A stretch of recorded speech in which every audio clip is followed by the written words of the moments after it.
Eu sou José Tales Puccini, estou aqui iniciando a minha participação no programa Minha História do CAJ, que tem o objetivo de deixar registrado a vida profissional e a história de cada um no que se refere a essa ótima profissão que cada um de nós abraçou. Eu sou natural de Uruçanga, Santa Catarina. A minha família veio para Joinville quando eu era muito pequeno. Eu sou nascido em 1952, a minha família veio para Joinville em meados de 1953, então eu vim de colo muito pequeno. Então aqui eu fiz a minha vida toda, a minha formação toda, a minha profissão é toda baseada em Joinville. Preservo as minhas relações de parentesco e familiaridade no sul do estado, baseado em Uruçanga, com muita satisfação. Tenho grandes amizades lá, grandes relações de parentesco e de amizade também. Mantemos isso muito vivo, muito ativo. Mas realmente a minha formação é joinvilense. Eu lembro desde criança, minhas primeiras amizades de guri são aqui de Joinville, na rua Jaraguá, hoje muito central, na época não era tão central assim, e depois nós mudamos para onde eu moro hoje, que é no bairro Atiradores, próximo ali à rodoviária, e a minha vida profissional ela se desenvolveu ao longo desses anos todos. Eu tenho 70 anos, vou fazer esse ano 71 anos, e ela se desenvolveu em 3 etapas bem distintas. Eu tenho uma etapa que eu classifico como uma etapa acadêmica, onde foi feita toda a minha formação, e também um período em que eu trabalhei na área acadêmica. Depois eu tenho uma etapa que é uma etapa de exercício de profissional executivo, onde eu trabalhei em grandes empresas, nas funções técnicas, gerenciais e administrativas. E por último, eu tenho a terceira etapa, que é a etapa empreendedora, onde eu tive a oportunidade e a felicidade de ter a possibilidade de criar a própria empresa, com colegas, com companheiros, depois com outros desdobramentos. E essa atividade eu exerço até hoje, no ritmo adequado ao momento que eu estou vivendo, 70 anos, mas em plena atividade. Então eu vou registrar essas 3 etapas, contando detalhes que possam ser assim de interesse a todos, e eu os convido a nos acompanhar. A minha etapa acadêmica ela inicia na década de 60 para 70, imaginando que anterior a isso foi um ensino básico, ensino primário, e que ele é comum a todos, mas a formação profissional mesmo começou a se estabelecer no meu ensino médio, onde eu fiz o ginásio industrial da Escola Técnica Tupi e, posteriormente, o próprio curso técnico da Escola Técnica Tupi.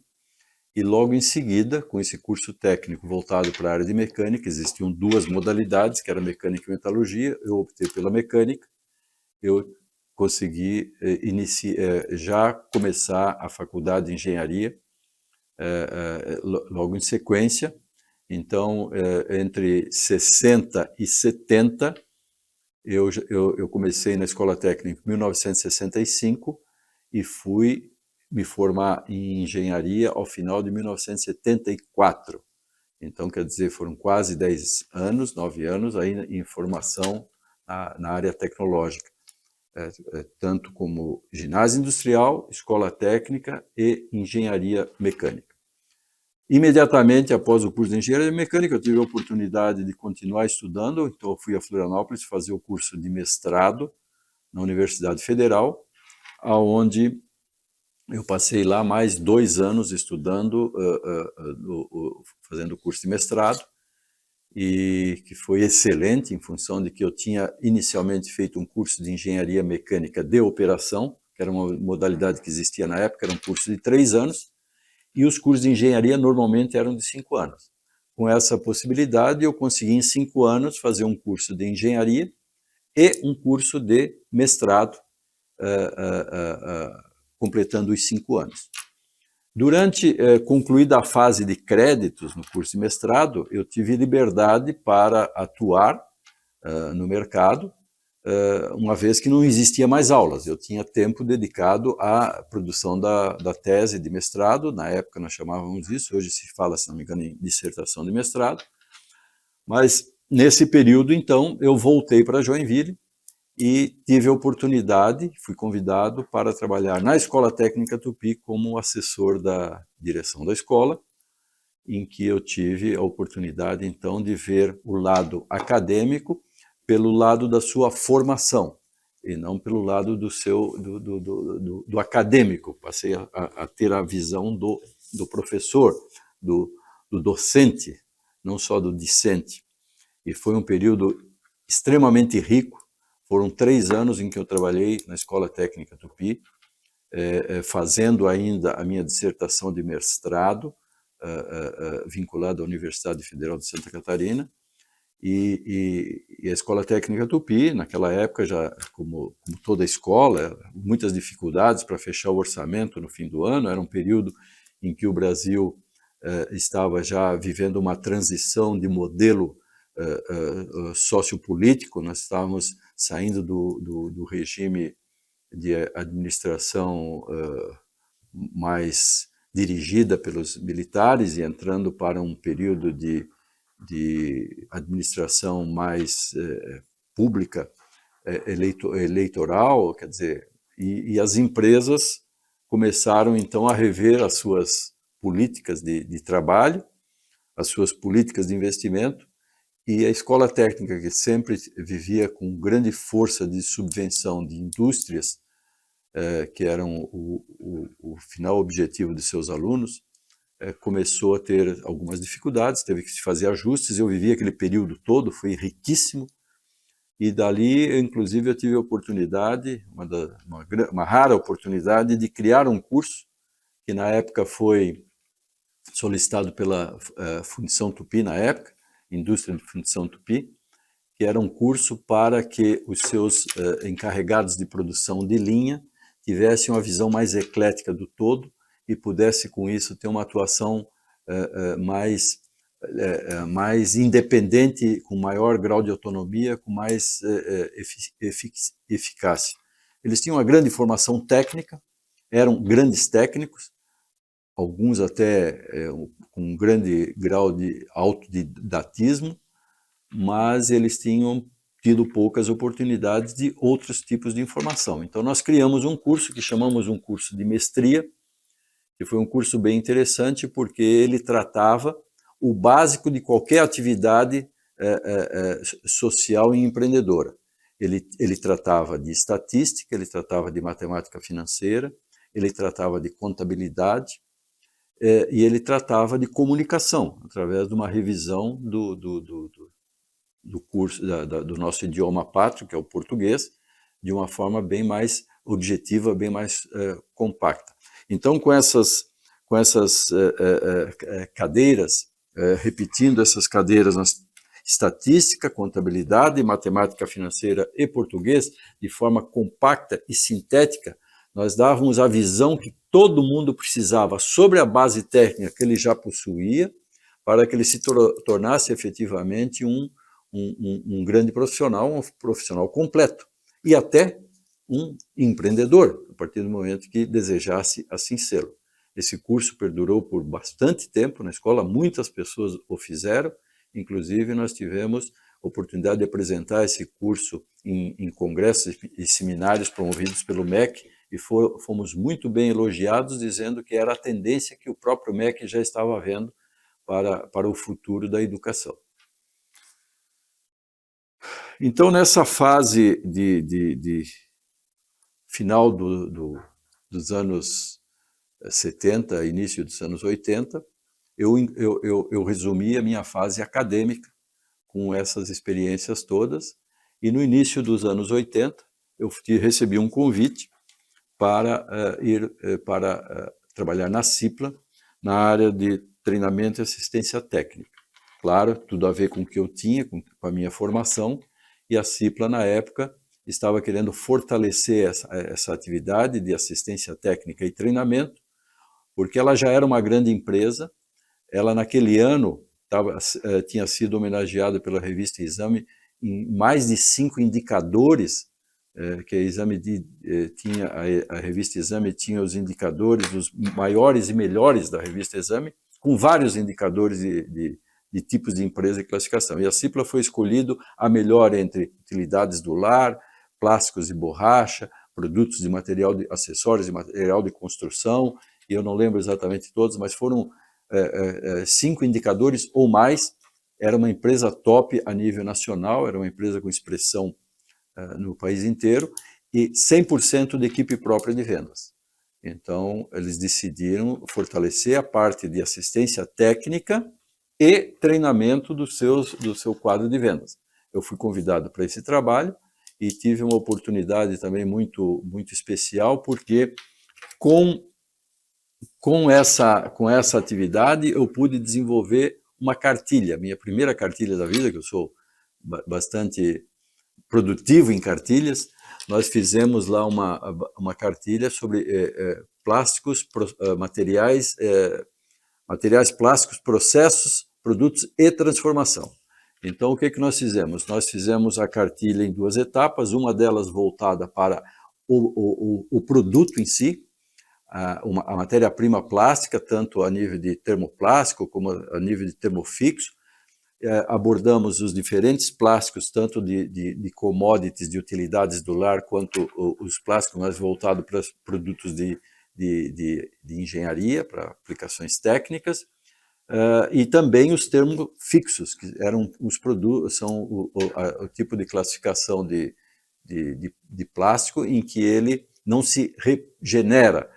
A diferença do termoplástico para o termofixo é que o termoplástico, você aqueceu ele novamente, ele volta a ser uma massa pastosa e você pode reformar e pode reproduzir ela, e você pode reaproveitar ela num outro produto. O termofixo não. O termofixo é uma reação química irreversível. Você inicia o processo de polimerização, e você dá a forma, e aquela forma não tem mais como reverter. É o típico, hoje muito conhecido, as espumas de poliuretano, são termofixos, e antigamente nós tínhamos muitos produtos à base de baquelite, que era outro tipo de resina polimérica, termofixa. Tudo isso nós aprendemos na Cipla, ou desenvolvemos na Cipla, colocamos em forma de uma cartilha, e a Cipla tinha todos os processos de fabricação que existiam disponíveis no mercado. Nós tínhamos injeção, nós tínhamos sopro, nós tínhamos rotomoldagem, a extrusão tanto de rígido quanto de flexível. Nós tínhamos, inclusive, o sistema de mangueiras trançadas, que era uma novidade extrema no país. Isso é um equipamento que foi importado direto da Alemanha. Hoje em dia é muito comum a mangueira reforçada, trançada, a Cipla já tinha. Então, com todos esses materiais, nós fizemos uma cartilha voltada para a parte de materiais, processo de fabricação, que, junto com o catálogo de produtos da empresa, resultou num livro didático maravilhoso para toda a equipe da empresa. Essa cartilha, ela ficou tão boa que a parte técnica dela, envolvendo os materiais e os processos, nós doamos à Escola Técnica Tupi para a sua biblioteca como material didático, e depois, para surpresa nossa, quando a Escola Técnica passou a oferecer o curso de técnica em plástico, essa cartilha foi usada como texto de orientação também na formação dos técnicos em plástico que a Escola Técnica passou a oferecer mais à frente. Então, foi um trabalho bastante gratificante. E tão logo essa etapa na Cipla venceu, eu vi a oportunidade em que eu pleiteei uma oportunidade e acabei conseguindo a transferência para a área industrial, onde eu vislumbrava assim muito mais possibilidades de vir a ser realizado e realizador. A minha parte na área comercial estava praticamente concluída, porque mesmo que eu tivesse muito que fazer em termos de viagens e trabalhos junto aos pontos de venda, junto à rede de distribuição, junto aos vendedores de treinamento, isso se tornava uma rotina praticamente repetitiva e todo o material necessário estava pronto. Então, consegui ir para a área industrial para trabalhar junto à diretoria industrial, inicialmente como assistente da diretoria industrial, e foi realmente um dos melhores períodos profissionais que eu vivi, porque a Cipla era o maior universo que poderia se imaginar em termos de possibilidades de conhecimento e aprendizado na área plástica. Ela realmente era o sonho de qualquer um que gostasse do assunto. A minha formação mecânica era boa, por quê? Porque o processo de transformação plástica é basicamente todo mecânico, quer por injeção, extrusão, sopro, até rotomoldagem, são processos mecânicos que envolvem esforços decorrentes de resistências elétricas e aquecimento, decorrente de pressões hidráulicas, decorrente de aquecimento para que a massa plástica, que é a matéria-prima, atinja o seu ponto de processabilidade e que esses equipamentos transformem essa massa processável no produto que se deseja através de uma forma, através de um molde, através de uma ferramenta. E isso foi realmente uma oportunidade assim maravilhosa.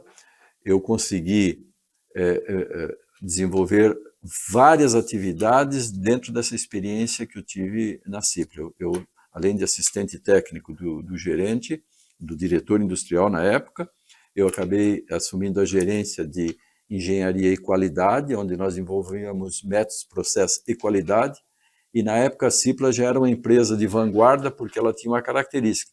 Nós não tínhamos o controle de qualidade na Cipla, nós tínhamos a auditoria de qualidade. A Cipla já adotava o sistema de qualidade, não é obtida por fiscalização nem por controle, a qualidade é obtida por produção.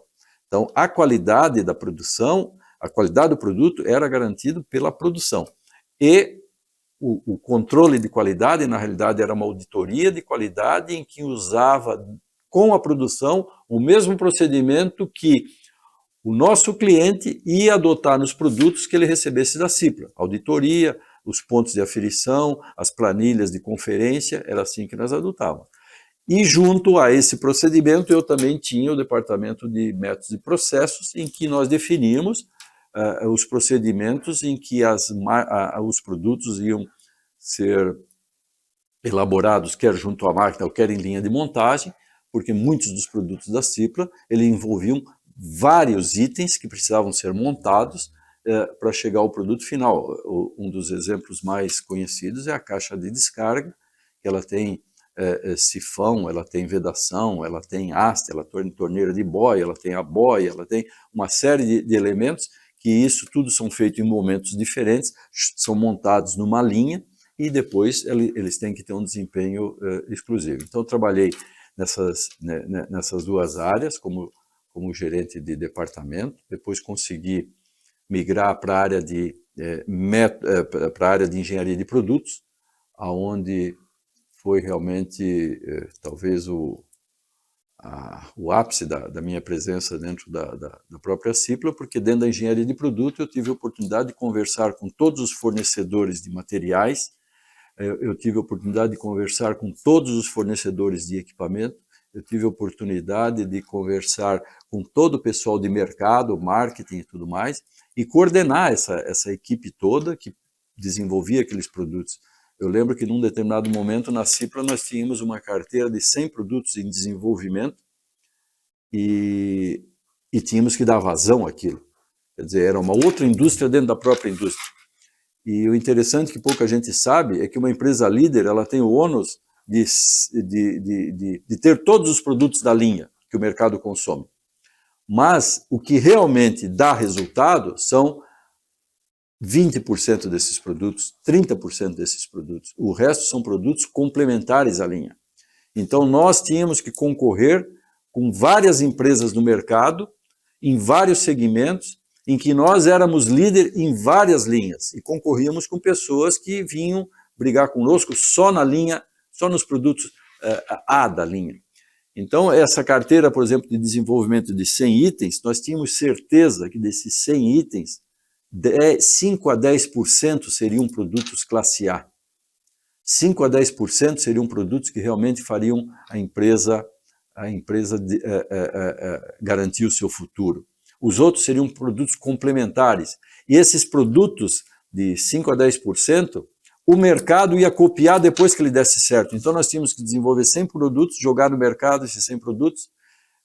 E desses 100 produtos, nós tínhamos 5 a 10% que seriam produtos top de linha, e o concorrente pegaria esses 5 produtos top de linha que o mercado já viabilizou como produtos bem-sucedidos e os copiariam, às vezes até de forma melhor, porque eles concentrariam todo o desenvolvimento deles em cima do produto que deu certo, aprovado pelo mercado. Então, isso foi realmente uma experiência extremamente gratificante, esclarecedora e orientadora no seguinte sentido, que realmente não há um caminho prioritariamente certo. O que vai determinar o que foi certo e o que foi errado é lá na frente, depois que foi lançado, depois que aconteceu.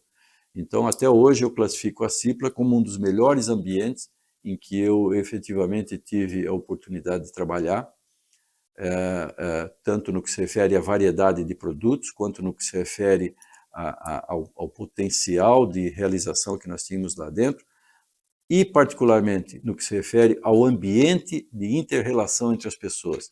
Só para exemplificar, teve um determinado momento que nós, dentro da Cipla, criamos um grupo de investimentos que chamamos Condomínio de Investimento Denários. Era em torno de 30 pessoas, e lá tinha desde diretor até encarregado de linha de fábrica, que passaram a capitalizar, dentro de um método que nós criamos, um condomínio de ações, e esses recursos eram aplicados no mercado de ações, através desse condomínio, num período em que o mercado estava muito favorável de ações, extremamente favorável de ações.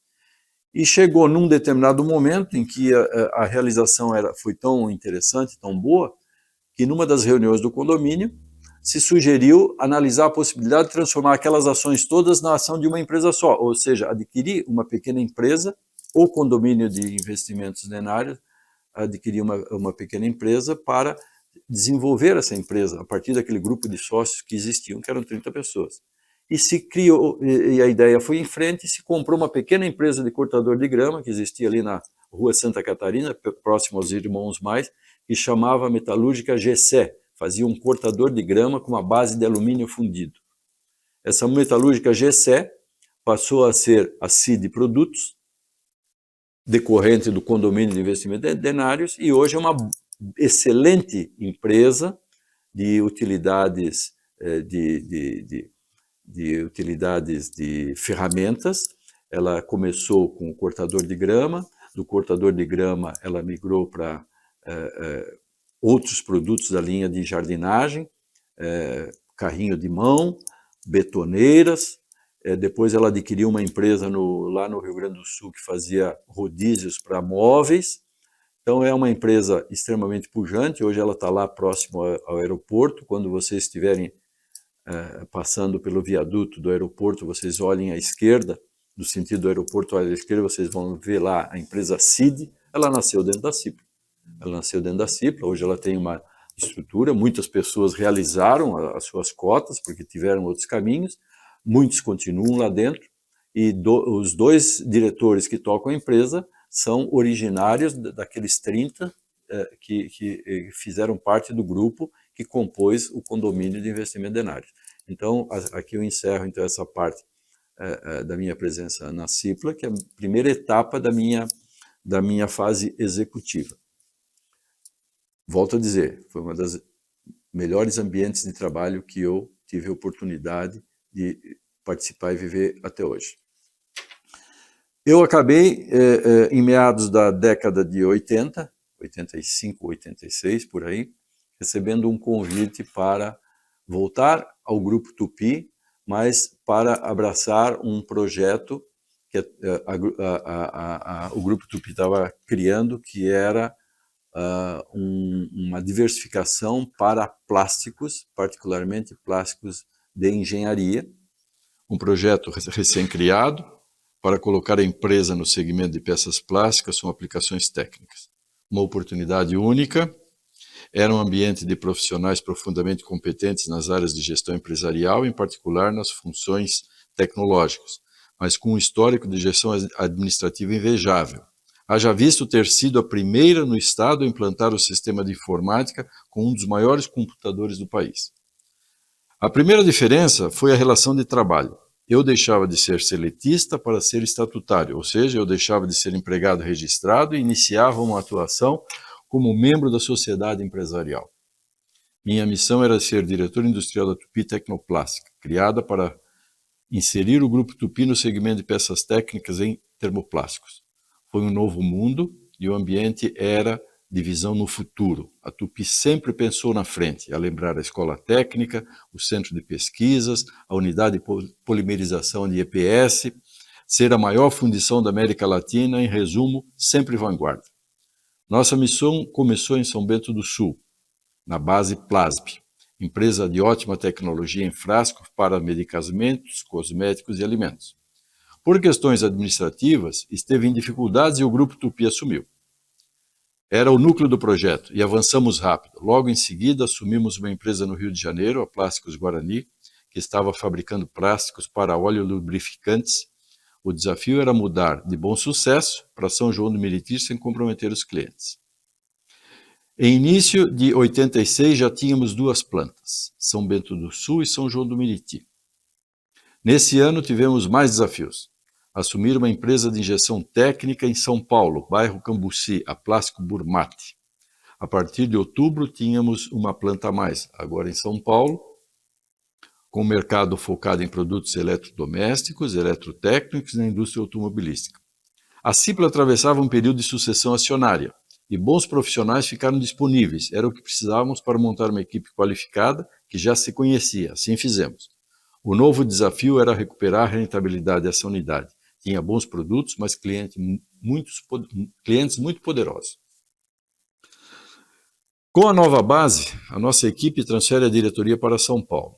Eu sou promovido a diretor superintendente, função até então exercida pela holding.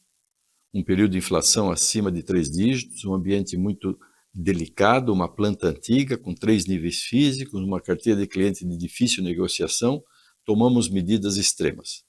Definimos uma rentabilidade mínima, liberamos as ferramentas de quem não aceitasse os novos preços e iniciamos a transferência das máquinas para São Bento do Sul. Deu certo, mesmo tendo pelo caminho mais um plano econômico milagroso, o plano Bresser. Terminamos o ano de 1987 com a casa arrumada e uma empresa 4 vezes maior que a inicial. No ano de 1988, estávamos estruturando um projeto em Manaus, seguindo clientes que migraram para a Zona Franca, quando o setor químico-plástico do Grupo Tupi vislumbrou uma aproximação com o setor petroquímico via eletrocloro, fabricantes de resina de PVC. Para isso, andar, deveríamos assumir Eletroflex, uma grande empresa de frascos em São Paulo, capital, um imóvel próprio na Marginal Pinheiros. Fizemos, e não acertamos mais o passo. Em abril de 89, a holding criava a Tupi Embalagens, com sede na antiga Eletroflex, e nós ficamos da injeção de peças técnicas. Retornamos a sede para São Bento do Sul. Em março de 1990, minha missão estava encerrada e a Tecnoplástica passou a ser gerida com a equipe da Termotécnica, que atendia vários clientes comuns, em Manaus inclusive. Dessa época eu destaco, além das oportunidades em aprender, criar, realizar, o valor da maturidade no exercício profissional, onde desafios são vencidos ou não são superados, mas valores pessoais são preservados. A terceira fase da minha etapa profissional, ela inicia em 1990. Em março eu acabava de deixar o Grupo Tupi, e nesse início de década eu estava com 38 anos, e vontade de montar o próprio negócio. Isso era um desejo que eu tive desde sempre. Era um teste para o que eu havia aprendido. Tinha recentemente entrado na sociedade de uma pequena indústria, a Serine, uma indústria de cerâmica decorativa em Rio Negrinho, e era sócio membro do Conselho Consultivo da CID, aquela empresa que nós havíamos criado lá na Cipla. Ela existia, estava bem estruturada, bem montada, tinha um conselho consultivo e eu fazia parte desse conselho consultivo.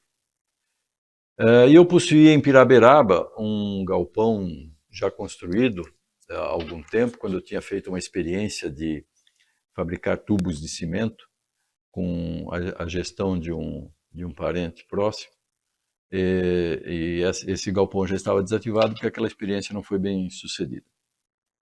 E a Tupi me ofereceu ser membro da franquia Tupi Perfis, uma empresa de atuação nacional que tinha sido implantada, que depois se transformou a Claris na mão da Tigre. Ela era uma empresa de esquadrias completas, complexas em PVC, e na época fazia parte do grupo Tupi, e ela tinha uma rede de franqueados para o Brasil inteiro, e eu tive a oportunidade de ser um desses franqueados aqui na região sul. Eu fui ao mercado, fiz as pesquisas que eu precisava fazer, e tomei os meus caminhos. Entre a minha saída e a efetivação do distrato da operação, aconteceu algo que só acontece uma vez na vida de todo mundo. Nós tivemos o plano Collor, e aquela parada total em tudo me deu a oportunidade de compor com o grupo Tupi, na minha saída, um alongamento do meu processo rescisório, onde resultou um contrato de prestação de serviço que eu passava a fazer. Eu tinha já uma empresa constituída para fazer consultoria na área de engenharia, em que eu era habilitado e formado, engenharia mecânica, e isso me deu uma grande oportunidade, porque eu continuei a conviver no grupo, fazendo laudos, perícias, avaliações, e vendo as oportunidades. E nesse momento nós vislumbramos que o modelo de administração da termotécnica junto à tecnoplástica seria de um enxugamento bastante forte no que se refere às linhas de montagem, o pessoal vinculado aos produtos que exigiam montagem, e eu me ofereci para ser uma empresa prestadora de serviço no segmento dessas montagens, para originalmente a tecnoplástica e também a termotécnica. E isso acabou dando certo, eu comecei a ter então atividades, serviços nucleadas nesse galpão que eu tinha ocioso, e começando a trabalhar junto para a Tupi, a tecnoplástica, com as linhas que eles estavam terceirizando por uma questão de estratégia de recondução do negócio.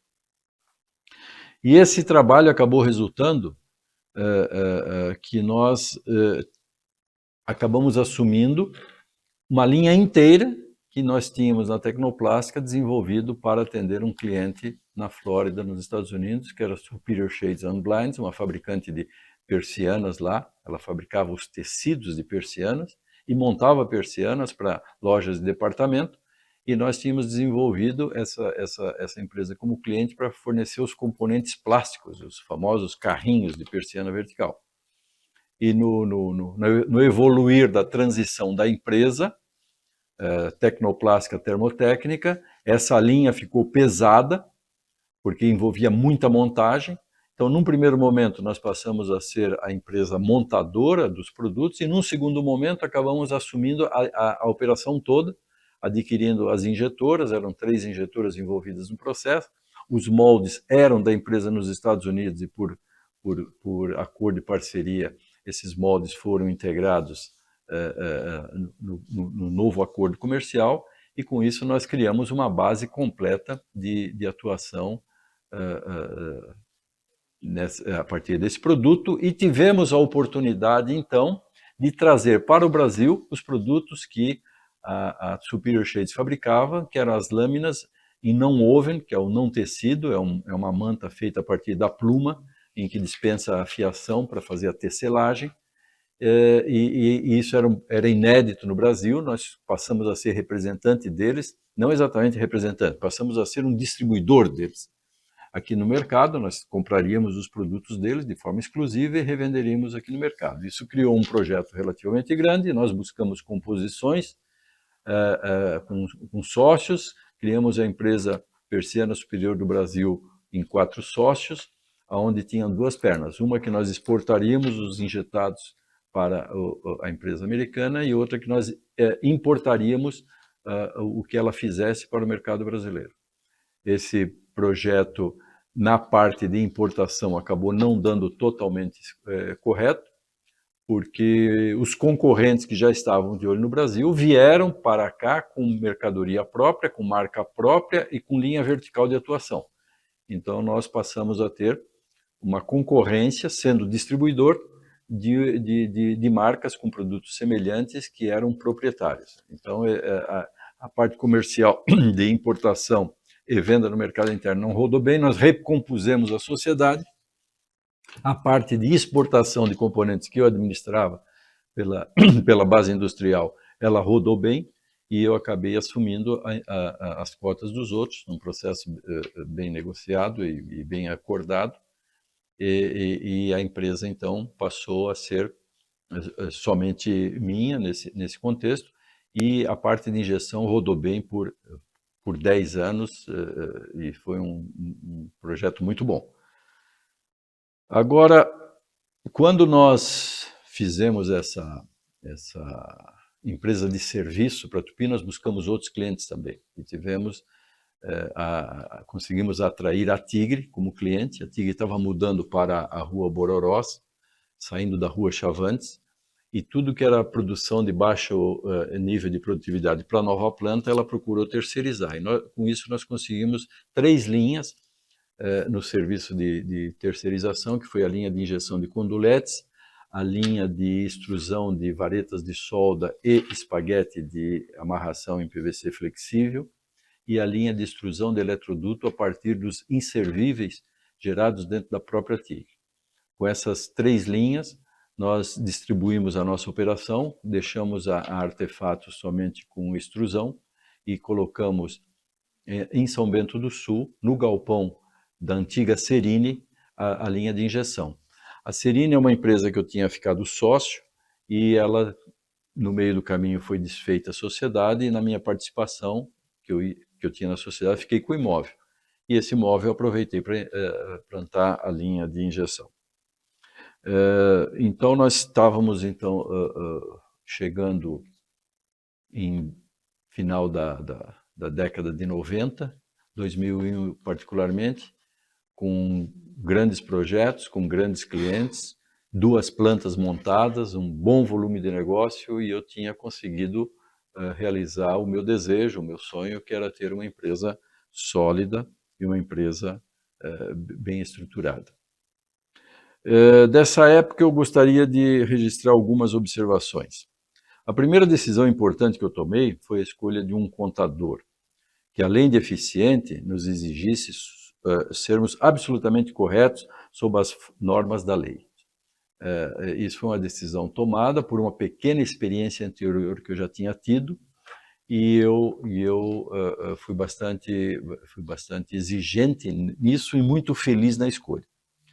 A segunda é que não há mais staff, ou seja, coisas simples que até então nós estávamos acostumados, como suprir materiais administrativos, materiais de limpeza, ligações telefônicas, isso a gente sempre pedia para alguém fazer, sempre tinha alguém disponível para fazer. Isso não existia mais, o empreendedor não tem isso, ele tem que fazer tudo isso sozinho. E tem que fazer cada um por si.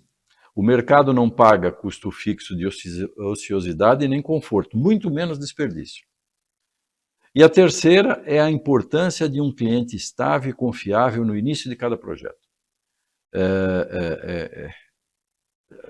É muito difícil realizar projetos novos, muito difícil realizar desejos e sonhos, e tem algumas coisas básicas que precisam acontecer. No ramo empresarial, no ramo de negócio, no ramo de indústria, ter um cliente confiável, ter um cliente praticamente parceiro, em que a operação é importante para os dois, tanto para ele, cliente, quanto para você, que é o fornecedor, isso é fundamental. Sem isso, dificilmente alguma coisa vai funcionar.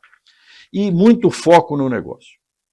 é fundamental que você tenha muito foco no próprio negócio. E nesse foco no negócio, eu tive que optar a sair da CID, porque a CID era uma empresa indo para porte médio e que exigia dos seus membros, mesmo não sendo operacionais, sendo simplesmente cotistas, exigia dele uma atenção na empresa. Afinal de contas, você era proprietário, você era responsável, era uma empresa limitada, tudo que a empresa fizesse de errado, você ia arcar com o ônus e também o desejo do bônus. Então, eu saí da CID e passei, então, daí para frente, a torcer para o sucesso dela. Bom, vencida essa etapa, estamos lá em 2001, na virada do milênio, vieram os ajustes.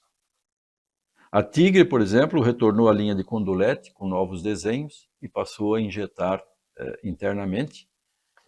A linha que ela tinha terceirizado era uma linha antiga, com moldes de concepção anterior, núcleo rotativo, muita operação manual, ciclos baixos, e ela redesenhou a linha de produtos, mandou fazer moldes no mercado, trouxe esses moldes e passou a injetar internamente. Os eletrodutos com reciclados internos também acabaram mudando os métodos, houveram mudanças de reaproveitamento de materiais internamente. A nova planta era uma planta com alto grau de automação, então isso acabava gerando um menor volume de reciclados, e esses reciclados que geravam aquela linha de eletrodutos que eu tinha terceirizado com eles, também voltou a ser internada. E a Superior, nesse período, inicia a trazer tudo da China. A China já estava sendo muito forte dentro dos Estados Unidos, e muitos concorrentes da Superior dentro dos Estados Unidos já tinham ido para a China. E o interessante é que eles tinham ido para a China e traziam da China o produto exatamente igual eles entregavam para os clientes deles na época que eles faziam dentro dos Estados Unidos. E a Superior não fez isso, ela simplesmente mudou a sua forma de atuação, ela passou a buscar alguns produtos na China, onde ela era a empresa que entregava para o consumidor. Tem o hábito nos Estados Unidos de que o prédio ele é entregue para os clientes e para o mercado totalmente pronto, inclusive com as persianas. E esse mercado, a Superior também atuava. Ela fechava com uma determinada construtora, com uma incorporadora, vestia o prédio todo com as persianas, que antes ela fabricava. E nesse modelo ela passou a trazer essas persianas da China e ela entregava, ela contratava os serviços de instalação, ela geria toda essa operação. E nós, então, ficamos sem a conta de exportação.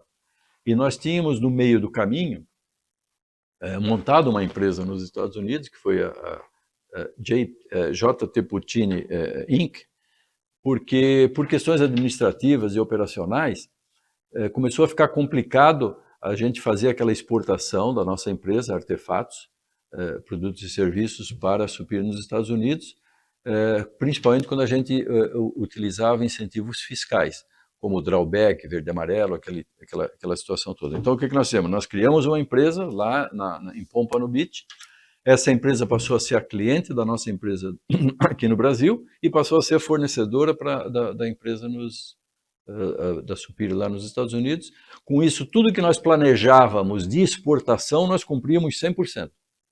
Por quê? Porque a gente tinha um depósito e nós tínhamos uma atividade plantada lá nos Estados Unidos. E se o cliente alterasse seu programa de produção, isso não tinha mais impacto nenhum na empresa no Brasil. Isso ficava absorvido dentro da empresa nos Estados Unidos. E a partir dessas mudanças todas, nós tivemos que repensar o nosso negócio e nós acabamos optando, então, por encolher.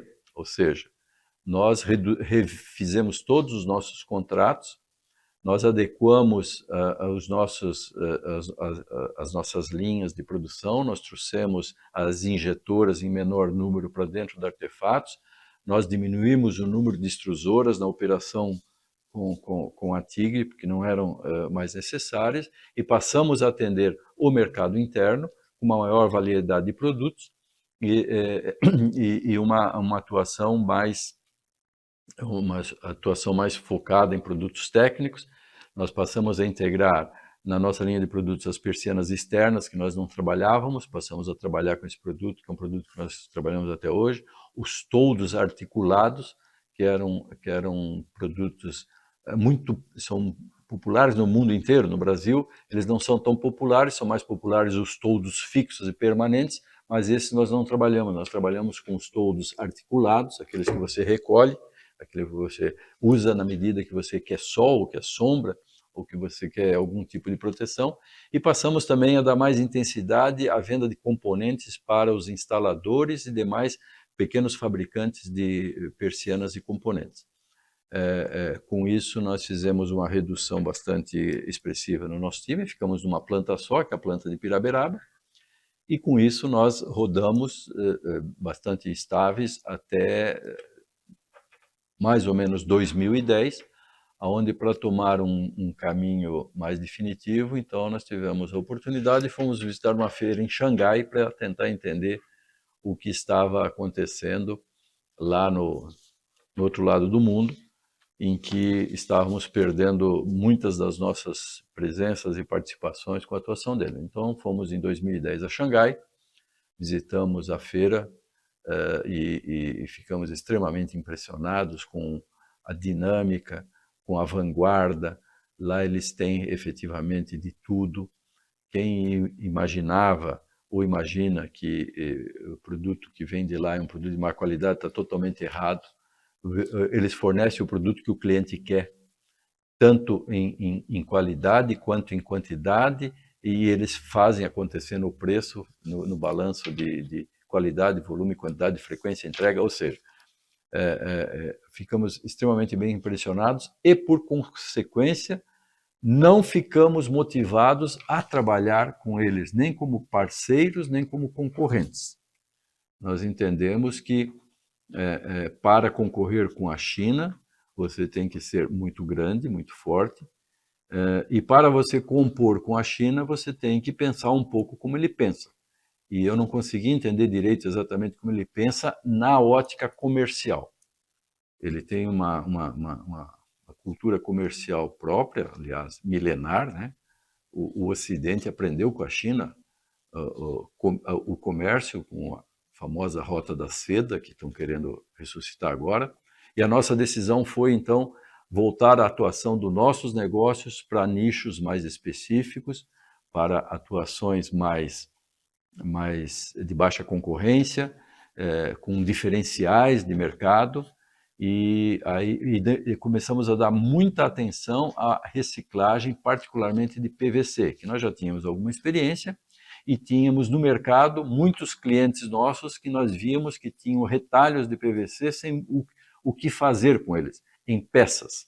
E nós passamos então a adquirir esses retalhos de PVC dos nossos clientes, onde nós trazemos esses retalhos do Brasil inteiro. Nós trazemos de Recife, nós trazemos de Brasília, nós trazemos de São Paulo, Salvador, Rio de Janeiro. São retalhos que vêm em pedaços, em caixas, todos eles em peças, para que a gente possa realmente selecionar por tipo de material, efetivamente, e por cor. E a gente, então, faz um processo de reciclagem, a gente seleciona, a gente moe, a gente granula, e esse material a gente usa para fazer produtos que são de excelente qualidade também, porque são tudo materiais de primeira origem.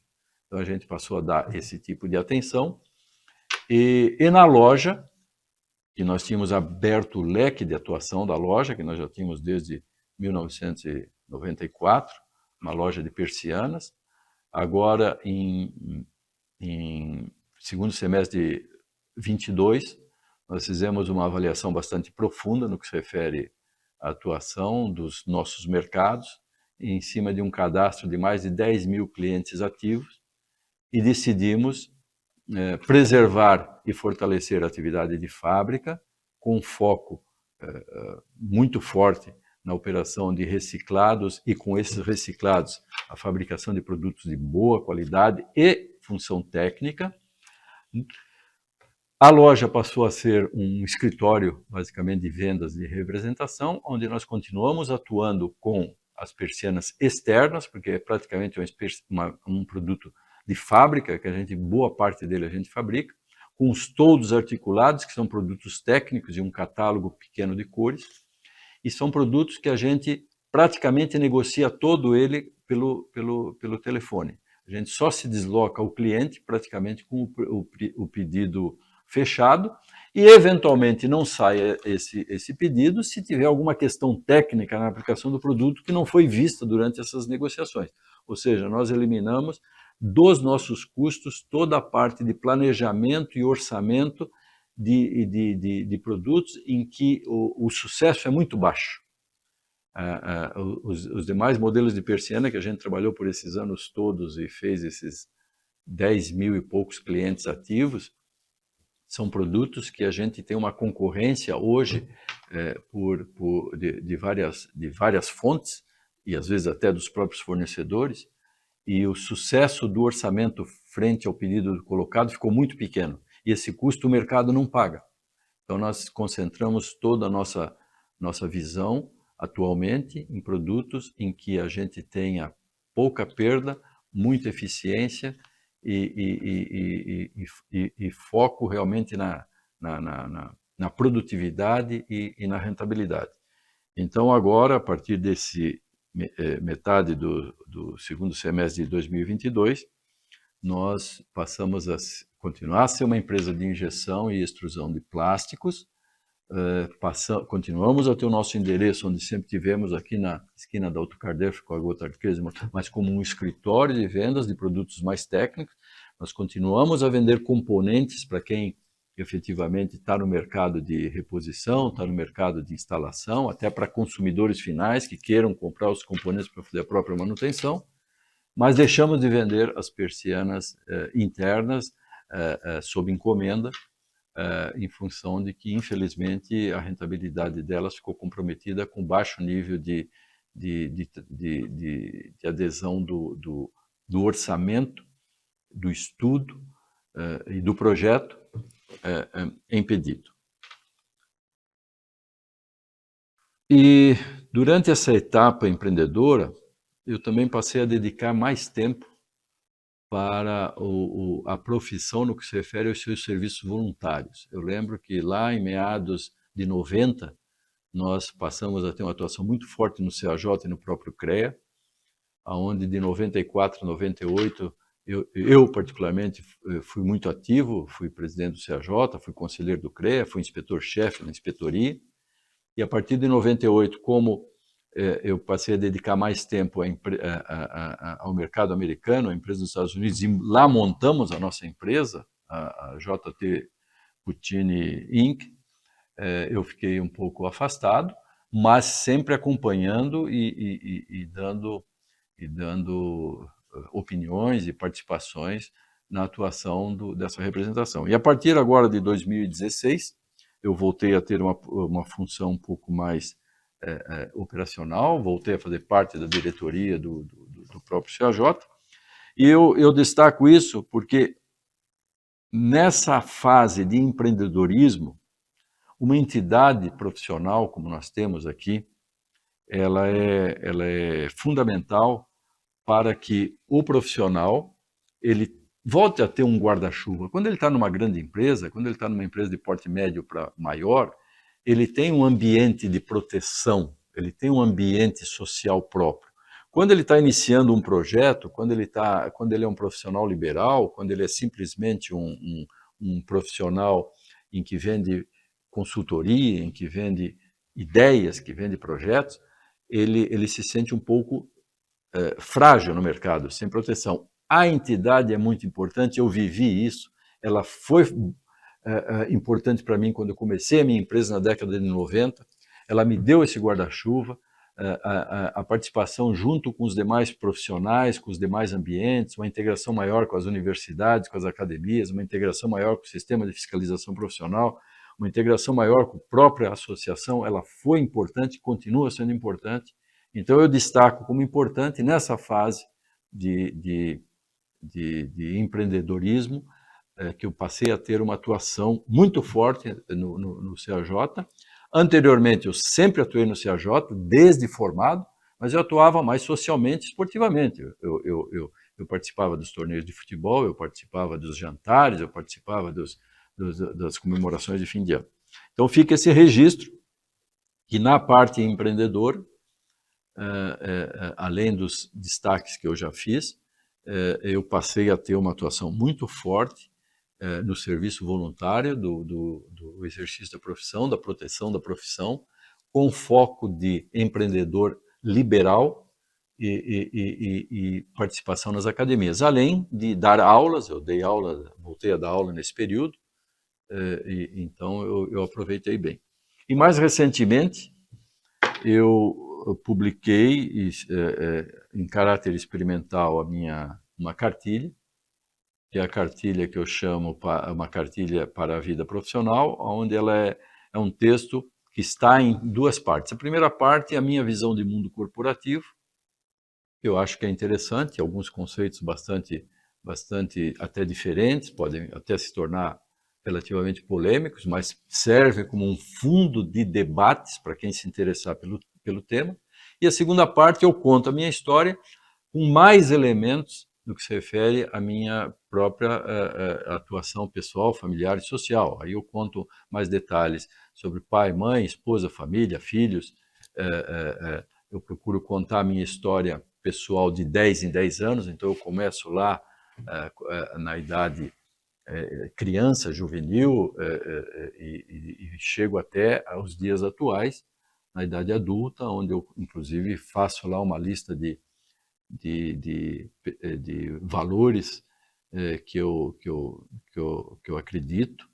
Então, é um trabalho que está editado em 500 exemplares. Esses 500 exemplares estão sendo distribuídos de forma dedicada e registrada. Quem está recebendo esses 500 exemplares. Depois dessa distribuição desses 500 exemplares, e quem desejar já fica o registro, é só fazer contato com o CAJ, deixa o nome e vai receber o seu exemplar dedicado. Vencidos esses 500 exemplares, eu pretendo pegar as opiniões de muitas pessoas que estão lendo e me retornando, fazer um compêndio, um glosário dessas opiniões e criar um terceiro capítulo, aí sim, um pouco mais focado no exercício profissional, como rapidamente aqui eu concluo que estou narrando, ou seja, como os desafios da profissão que surgiram, eu os enfrentei, eu os encarei, eu os contornei, e como eu vejo a profissão de hoje para frente. E isso também é muito importante. Eu pretendo ter uma atuação expressiva profissionalmente até os últimos dias da minha vida, se não com energia para poder realizar e produzir alguma coisa, ao menos para orientar, para dar ideias. Espero que eu seja contemplado com uma lucidez até os últimos dias da minha vida, e essa atuação eu pretendo continuar dando. Por isso essa cartilha poderá vir a se tornar um livro com um terceiro capítulo, voltado mais exclusivamente para as questões de atuação profissional. Todos temos desafios, os desafios são inerentes da profissão, tudo que é fácil não precisa ser feito, porque se faz por si só, mas a nossa profissão é a mais adequada para o momento atual. É uma profissão que envolve criatividade, ela permite realizações independente do nível. Você pode ser um grande realizador sendo um indivíduo, como você pode ser um grande realizador sendo um grande executivo de uma grande empresa. Nós temos formação para isso. Ela é extremamente criativa, ela é extremamente realizadora, e eu acho que o que nós precisamos, entre nós, conversarmos entre nós, é justamente uns estimularmos aos outros, que só depende de nós, ou melhor, depende muito mais de nós do que qualquer outra coisa que está acontecendo. Espero que a minha narrativa da minha prática profissional possa ter dado alguma orientação no que se refere à confirmação disso. Vocês vejam que praticamente eu começo a minha profissão simplesmente com um desejo, e esse desejo vai se realizando. Hoje eu continuo tendo desejos, em cima de uma base própria, em cima de uma empresa montada, em cima de um patrimônio consolidado, em cima de uma carteira de clientes ótima. Semana passada fiz uma palestra no CAJ mostrando a macrofibra polimérica, que é um produto novo que nós estamos lançando a partir de informações que colhemos no mercado. É um produto extremamente poderoso. Aconselho a qualquer um que tenha curiosidade ou até necessidade, procure no YouTube CAJ macrofibras poliméricas. Nós já estamos lá com 120 visualizações, um trabalho que foi feito semana passada. E assim eu encerro esse meu depoimento, esperando que venha a ter finalidade e utilidade, e agradecer ao CAJ essa oportunidade, agradecer às instituições que vão nos apoiar nesse projeto. Eu tive a informação de que nós temos o apoio da Mútua nesse projeto, então fica o meu registro no apoio da Mútua, e principalmente o nosso quadro de associados, que dá vida à entidade, dá finalidade à entidade, e espero que dê também perenidade à nossa entidade. Obrigado a todos.